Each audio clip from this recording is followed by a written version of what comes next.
আমি এজাজ বলছি। কি অবস্থা? কেমন আছিস? আচ্ছা দোস্ত, তোকে আমি খুব জরুরি একটা কাজে ফোন দিচ্ছি। আমি তোকে এক্ষুনি আমার একটা নাম্বার আর একটা ছবি ফরওয়ার্ড করতেছি।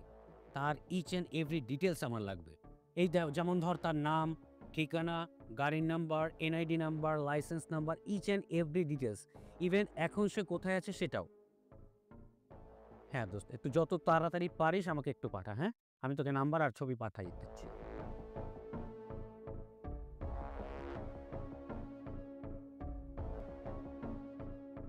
আপনার কিন্তু অনেক টাকা ভাড়া উঠে যাচ্ছে। কত টাকা আসতে পারে? এত টেনশনের কিছু নেই। আপনার মতিগতি দেখে আমি আগেই মিটার অফ করে রেখেছিলাম। ও, thank you so much.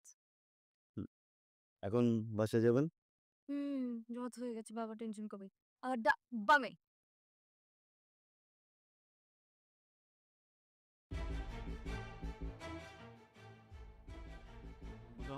Alhamdulillah.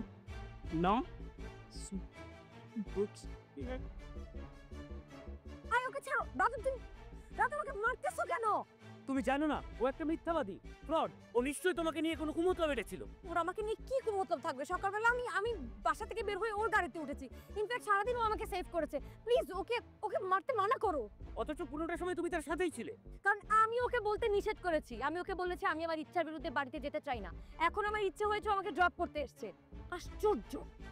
এই তোরা থাম। আই ছাড়ো ওকে।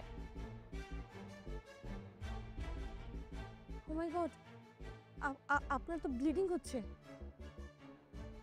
সমস্যা নেই। রাজন, ওকে হসপিটালে নিয়ে যাওয়ার ব্যবস্থা কর। কোথাও নিতে হবে না। আপনি ওদের সাথে চলে যান। আমি আমারটা দেখছি। শুনুন।